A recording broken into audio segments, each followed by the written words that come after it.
Hello guys, welcome to this e learning session of our delta home. आज का हमारा topic है sex determination. तो सेक्स डिटर्मिनेशन मीन्स क्या होते हैं, सबसे पहले हम ये देखेंगे। तो जो मैकेनिज्म है जिससे हमें सेक्स डिटरमाइन करते हैं उसे हम कहते हैं सेक्स डिटर्मिनेशन। अब जो sex determination is refers for this sexual phenotype. कुछ स्पेसिस में male and female reproductive organs जो होते हैं वो present in the same organism. एक ही ऑर्गेनिज्म में अगर वो दोनों भी parts male and female reproductive organs अगर प्रेजेंट हो तो ऐसे इसे कहा जाता है बाइसेक्सुअल या मोनोशियस या फिर हर्माफ्रोडाइट। ये नेम्स है जिसमें एक ही ऑर्गेनिज्म में दोनों मेल एंड फीमेल दोनों ऑर्गन्स प्रेजेंट होते हैं।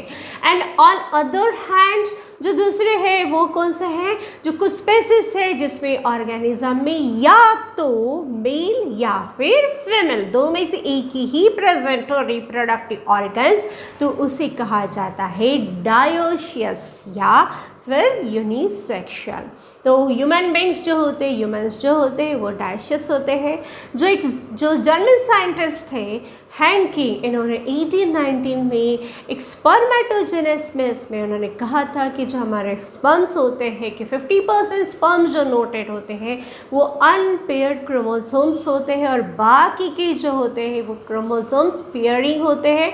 उस वक्त उन्होंने नाम उस स्ट्रक्चर को दिया था स्मॉल एक्स, नाम दिया था स्मॉल एक्स बॉडी। उन्होंने एक्स क्रोमोसोम वगैरह नहीं कहा था, जो स्मॉल एक्स बॉडी। लेकिन बाद में उसका जब इन्वॉल्विंग हुआ, बाद में कुछ दिनों के बाद इन्वेस्टिगेशन होने के बाद उस एक्स बॉडी को ही हमने हैंकिंग के जो थे उन्हें एक्स क्रोमोसोम करके नेम दिया।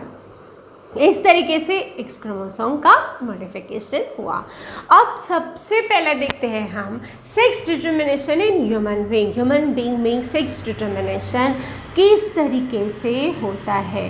अब सेक्स डिटर्मिनेशन में ह्यूमन बीइंग में जो होते हैं क्रोमोसोम जो होते हैं सेक्स डिटर्मिनेशन के लिए हमारे पास टोटल 46 क्रोमोसोम होते हैं। उसमें से 23 पेयर्स ऑफ क्रोमोसोम्स, 2 इसमें।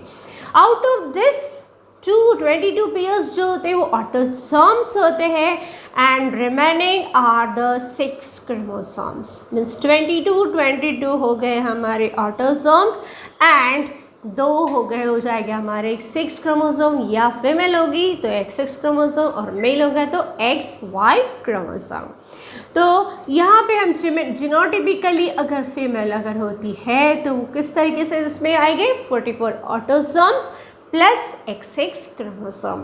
अगर मेल हो तो उसमें हो गए 44 ऑटोसोम्स प्लस XY क्रोमोसोम। ये हमारा बेसिक कंस्ट्रक्शन होता है। जब गैमेट फॉर्मेशन होते हैं तो diploid germ cells in testis undergo spermatogenesis. जो स्पर्मेटोजेनेसिस मीन्स क्या होता है, स्पर्म्स प्रोड्यूस करना, उस प्रोसेस को कहा जाता है। वो 2 टाइप्स में होते हैं, हैप्लॉइड स्पर्म्स 50% स्पर्म्स होते हैं कंटेन उसमें 22 autosomes and X chromosome, while 50% में होते हैं 22 autosomes and X chromosome. And the human male is heterogametic and female is homogametic.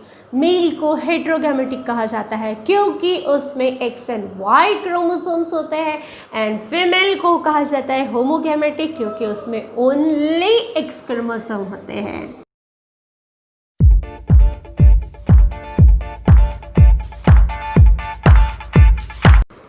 अगर स्पर्म में containing X chromosome fertilised egg, अगर मेल का स्पर्म कहा था मीन्स मेल, अगर स्पर्म में एक्स क्रोमोसोम फर्टिलाइज होता है then diploid zygote is form, तो हमें क्या मिलेगी फीमेल चाइल्ड। क्योंकि फीमेल में तो ऑलरेडी शी इज़ अ होमोजाइटिक तो उसमें एक्स ही क्रोमोसोम होते हैं। लेकिन अगर स्पर्म्स एक्स क्रोमोसोम का फर्टिलाइज्ड हो तो प्रोड्यूस्ड होगी फीमेल means daughter। एंड अगर sperm containing the Y chromosome fertilized अगर हो गया तो diploid zygote is formed। So diploid zygote is formed that grows into this male child, तब मेल चाइल्ड होता है। तो इससे हमें ये इंडिकेट्स होता है द सेक्स ऑफ चाइल्ड, ये किसके ऊपर डिपेंड होता है, that is the sperm fertilise the egg, means जो चाइल्ड का जो सेक्स डिपेंड होता है मेल के ऊपर.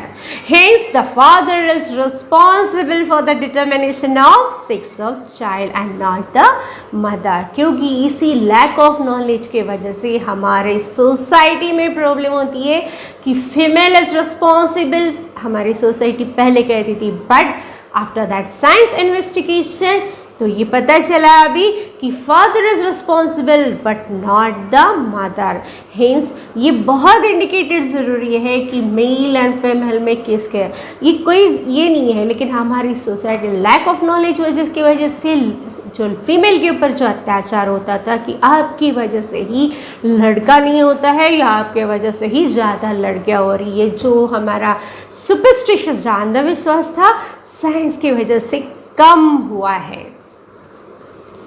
देखिए डायग्राम में, देखिए आपको P1 जनरेशन मेल जो डोनेट करता है X and Y chromosome and female जो देती है दैट इज एक्सेस क्रोमोसोम. और इसका गैमेट फॉर्मेशन होने के बाद एक ही गैमेट सेलेक्ट किया जाता है, meiosis process and then fertilisation. तो जो स्पर्म से हमें जो मिले XY एंड जो फीमेल एग से मिले हैं XX क्रोमोसोम, इनका जो हमें चांसेस होते हैं, पहले बॉक्स में देखिए XX ही मिलेंगे मीन्स फीमेल की चांसेस है, XY मीन्स मेल की चांसेस है, XX female and male means 50% is a chance of male and 50% is a chance of the female. ये तो कंक्लूजन है, मीन्स 1:1 रेशियो इज प्रोड्यूस्ड यहाँ पे. तो इसमें कोई ब्लेमिंग नहीं है कि मेल या फीमेल कौन ज़्यादा है, बट ये हमें ध्यान रखना चाहिए कि किसी को भी ब्लेमिंग ना करते हुए जो सेक्स रेशियो मेल हो या फीमेल हो दोनों भी बहुत ज़रूरी है इस एनवायरनमेंट के लिए. तो इसलिए यहाँ पे ये सेक्स डिटर्मिनेशन के लिए सिर्फ सोसाइटी के लिए हमारा कहना है कि father is responsible for a child, लेकिन दोनों भी इस एनवायरनमेंट के लिए बहुत ज़रूरी है. तो हमारे बर्ड्स में देखते हैं इनकी भी कैसा होता है, कौन रिस्पॉन्सिबल होता है, मेल होता है या फीमेल होता है. सेक्स डिटर्मिनेशन इन बर्ड्स में किस तरीके से होते हैं. तो बर्ड्स में जो होता है क्रोमोसोमल जो मेन मैकेनिज्म है वहाँ पे ZW एंड ZZ टाइप लिया जाता है. That's ZW and ZZ type. इस टाइप में फीमेल्स अब हेट्रोगैमेटिक है and produce 2 types of eggs. That is the 50% eggs carry Z chromosome and 50% eggs carries the W chromosome. तो यहाँ पे female is a heterozygous and male क्या होता है, homogamitic होता है. Here it produces one type of the sperms. Each sperm carries Z chromosome. Thus, the Z6 of individual depends on the kind of egg. इसलिए birds में जो होते हैं female that is depends on the egg.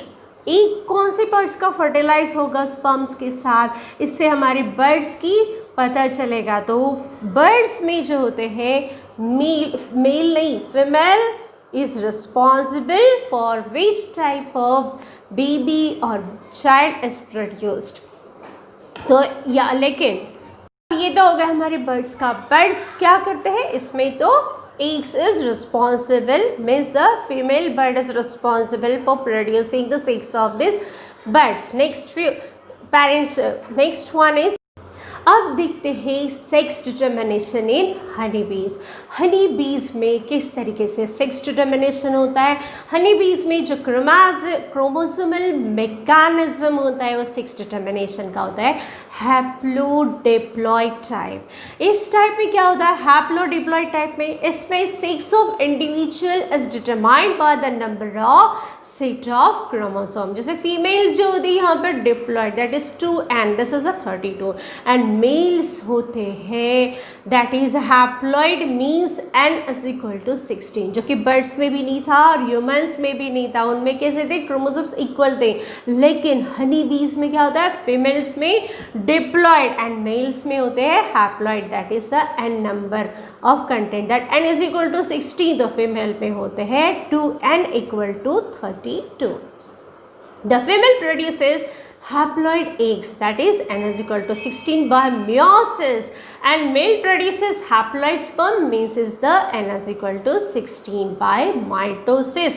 Mitosis process female कर रही है meiosis process and mail कर रहा है mitosis process कर रहा है, इसीलिए इसे haploid diploid type कहता है. If the egg is fertilized by sperm, the zygote develops into the diploid female. अब जब sperm के साथ वो fertilize होने के बाद वो क्या प्रोड्यूस होगी, queen and worker, means 2n produce होगा, मीन्स एक queen and worker. And unfertilised जो एग होगा वो डेवलप करेगा haploid mail, that is the drone. Egg develops into the haploid male by the way of parthenogenesis. यानी क्या हो रहा है, जो फीमेल के साथ फर्टिलाइज होती है उस वक्त उससे क्या मिलेंगे, 2n कंटेंट्स, मीन्स वो क्या हो गए, क्वीन एंड वर्कर. और एंड जो अनफर्टिलाइज्ड है, जो अनफर्टिलाइज एग जो है वो क्या रेडी होगा, ड्रोन में, that is called the parthenogenesis. The process की वजह से ये प्रोसेस हनी बीज में होती है. The haploid female gets differentiated. The diploid, अब जो डिप्लॉइड फीमेल थी ये डिफ्रेंशिएट होती है या तो वर्कर में या फिर क्वीन में. वो किसके ऊपर डिपेंडेंट होता है, food they consume during the development. अब जितना ज़्यादा अच्छा उसका फूड डेवलपिंग होगा वो ज़्यादा अच्छी हैवी वर्क दिखेगी, उससे क्वीन कहा जाएगा, और बाकी के जो रह गए उससे वर्कर के इसमें किया जाएगा. Means diploid larva which get royal equally royal jelly as a food develops into queen, means is a fertile female, and other जो रहेंगे वो develops into workers, means is the sterile female. बाकी की sterile female means क्या, वो female ऐसी female जो fertilize नहीं कर पाएगी, and एक ऐसी उसमें से रहेगी जो fertilize करके आगे की प्रोजेनी को continue करेगी. means बाकी के भी female है but they are now the worker because they are the sterile females. तो इस तरीके से हमारा फीमेल का जो वर्क चलता है, मीन्स हनी बीज का होता है. जैसे आप डायग्राम में भी आप देख सकते हो कि फीमेल में 2n थे, मेल में n16 था, मियोसिस, और मेल में देखिए माइटोसिस प्रोसेस है. इन दोनों के कंटेंट्स में हमें मिला क्या है, that is n is equal to 16 and n is equal to 16. दोनों के देखिए मेल एंड फीमेल के दोनों के मिला के हमें 2n मिला है, मीन्स डिप्लॉइड फीमेल मिली दो प्रकार के. और एक जो पोर्शन था गैमेट्स का फीमेल का जो विदाउट फर्टिलाइजेशन मिलता है पार्थेनोजेनेसिस प्रोसेस से, वहाँ से हमें ड्रोन मिलते हैं, मीन्स हैप्लॉइड मेल मिलते हैं. तो इस तरीके से जो सेक्स डिटर्मिनेशन है जो हनी बी में होते हैं. तो यह हमारा जो पोर्शन है सेक्स डिटर्मिनेशन, ये आपको हमने 3 पार्ट्स में लिए, एक human being, next is a bird और third is a honey bee. यह आप सब लोगों को अच्छे से समझा होगा. इसके बाद हम जाएंगे नेक्स्ट वीडियो में, that is now the genetic disorder disease. हमारे इस जेनेटिक डिसऑर्डर होने से हमारे जीन्स में हमारे जो क्या डिजीज प्रोड्यूस्ड होते हैं इसका हम नेक्स्ट वीडियो में मिलेंगे. तब तक के लिए आप सबको